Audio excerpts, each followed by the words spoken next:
Hello everyone, this is Iman Fatima and welcome back to my channel.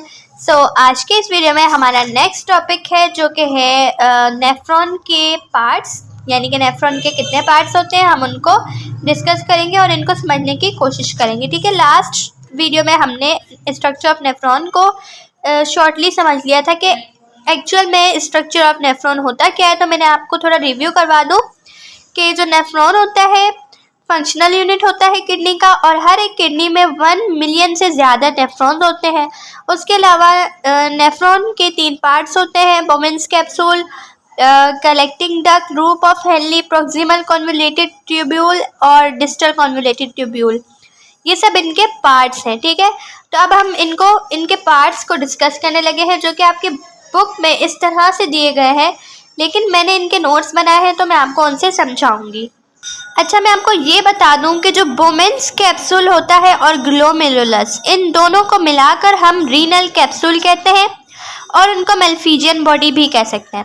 अब यहाँ पे आपको बोमेन्स कैप्सूल दिया हुआ है, इसमें लिखा हुआ है each nephron begins in the cortex as a cup like structure, यानी कि ये एक कप की तरह, जैसे कप होता है आप जिसमें चाय वगैरह पीते हैं, इस तरह के कप के शेप का स्ट्रक्चर होता है इसका, और किडनी के कॉर्टेक्स में प्रेजेंट होता है। यहाँ पे आपको किडनी मिलेगी, ये जो कॉर्टेक्स है किडनी का, इसमें प्रेजेंट होता है बोमेन्स कैप्सूल। ठीक है, और बोमेन्स कैप्सूल का जो इनर पार्ट होता है वो परमिएबल होता है और फिल्ट्रेशन में हेल्प करता है, यानी ब्लड की फिल्ट्रेशन में और फिल्ट्रेटेड सॉल्यूशन को बनाने में हेल्प करता है।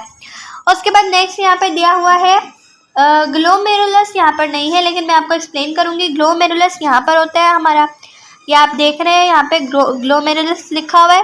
ये बोमेन्स कैप्सूल के अंदर होता है और एक टफ्ट कैपिलरीज से बना हुआ होता है, और एफरेंट आर्ट्रियोल जो होती है हमारी, यहाँ पे नेफ्रॉन आपको दिख रहा है, इसमें जो एफरेंट आर्ट्रियोल है यहाँ पे प्रेजेंट होता है और बोमेन्स कैप्सूल से बाहर निकलता है। ठीक है, और इसके बहुत सारे पोर्स होते हैं और ये भी फिल्ट्रेशन ऑफ ब्लड में हेल्प करता है। नेक्स्ट आता है हमारे पास प्रॉक्सिमल कॉन्वोल्यूटेड ट्यूब्यूल, इसको हम शॉर्ट टर्म में PCT भी कहते हैं। Bowman's capsule Leeds into a short convoluted coil tubules which passes into the medulla. अब ये क्या होता है, एक short convoluted tubule like structure का होता है जो कि बोमेन्स कैप्सूल के बाद बनता है। यहाँ पे आपको बोमेन्स कैप्सूल दिख रहा है, इसके बाद बनता है, बल्कि ये रहा। ठीक है, तो PCT भी वहीं प्रेजेंट होता है, और उसके अलावा किडनी के कॉर्टेक्स में, ये भी किडनी के कॉर्टेक्स में प्रेजेंट होता है। नेक्स्ट है आपके पास लूप ऑफ हेनले।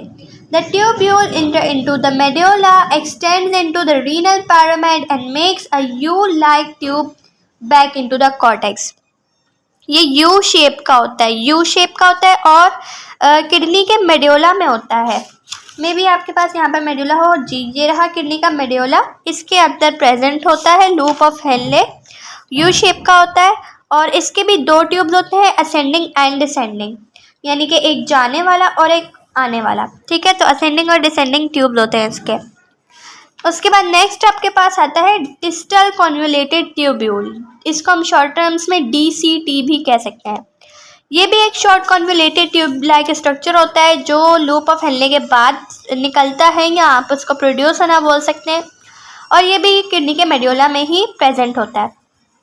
नेक्स्ट आपके पास एक और चीज़ भी आती है जो होती है कलेक्टिंग डक्ट, वो आपकी बुक में नहीं दी गई लेकिन मैं आपको फर्दर इन्फॉर्मेशन दे रही हूँ। जब DCT ओपन होता है कि स्ट्रेट ट्यूब लाइक स्ट्रक्चर में, जैसे कलेक्टिंग डक्ट होता है डक्ट, ठीक है, तो एक नेफ्रॉन से ज़्यादा नेफ्रॉन्स अंदर होते हैं, यानी कि पैरामाइड्स में मेडुला जो किडनी का होता है, ये जो आपके पास पैरामाइड्स जो हो रहे हैं इसमें होता है कलेक्टिंग डक्ट। ठीक है, जो रीनल पेल्विस से स्टार्ट होता है और फिर उससे नीचे जाके यूरेटर को फॉर्म करता है, यानी यूरेटर बनाता है। वो चीज़ आपकी यूरेटर से कनेक्ट होती है जो कि किडनी में आपकी फिल्ट्रेट होकर नीचे यूरेटर में आपके आ जाता है। उसके बाद नेक्स्ट चीज़ आ रही है आपके पास फंक्शन ऑफ नेफ्रॉन, कि नेफ्रॉन का फंक्शन क्या है, वो क्या काम करता है। तो इसमें आपके पास ये 4 पॉइंट्स लिखे हुए हैं, थोड़े लेंथी हैं, अगर आप चाहें इनको शॉर्ट करके भी याद कर सकते हैं। तो इसकी सिंपल एक्सप्लेनेशन मैं आपको दे दूं कि जो रीनल आर्टरी जब किडनी में एंटर होती है तो वो 2 मिलियन ब्रांचेस में डिवाइड हो जाती है। जिसको हम एफरेंट आर्ट्रियोल भी कहते हैं। फिर ब्लड एंटर होता है किडनी में और रीनल आर्टरी के ज़रिए और फिर एफरेंट आर्ट्रियोल में चले जाता है। इसमें बताया है कि हर एक एफरेंट आर्ट्रियोल फर्दर डिवाइड होते हैं न्यूमरस ब्लड कैपिलरीज में वुमेन्स कैप्सूल के अंदर, और उन सबको कलेक्टिवली हम ग्लोमेरुलस कहते हैं। वुमेन्स कैप्सूल ग्लोमेरुलस के साथ कलेक्टिवली हम उसको मेलफिजियन बॉडी या रीनल कैप्सूल कह सकते हैं। नेक्स्ट है blood leaving the glomerulus through efferent arteriole enters blood capillaries surrounding the nephron, यानी कि ब्लड जब ग्लोमेरुलस से लीव होता है एफरेंट आर्ट्रियोल के ज़रिए तो फिर ब्लड कैपिलरीज में एंटर होता है नेफ्रॉन्स की सराउंडिंग में। और उसके बाद लास्ट पॉइंट है कि blood capillaries surround a loop of Henley unite to form venule which ultimately joins to form a branch of renal vein, यानी कि जब ब्लड कैपिलरी सराउंड हो जाती हैं एक लूप ऑफ हेनले से, ठीक है, तो फिर वो यूनाइट कर लेती हैं, एक वेन्यूल बना लेती हैं जो कि ज्वाइन करता है हमारी वेन्स, रीनल वेन्स की ब्रांच को, ठीक है।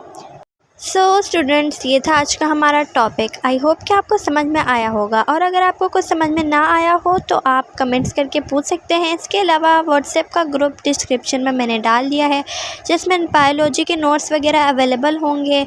उसके अलावा बोर्ड के पेपर के हवाले से कुछ इंपॉर्टेंट क्वेश्चंस भी वहाँ पर मिल जाएंगे आपको। सो मिलते हैं नेक्स्ट वीडियो में, तब तक के लिए अल्लाह हाफिज़।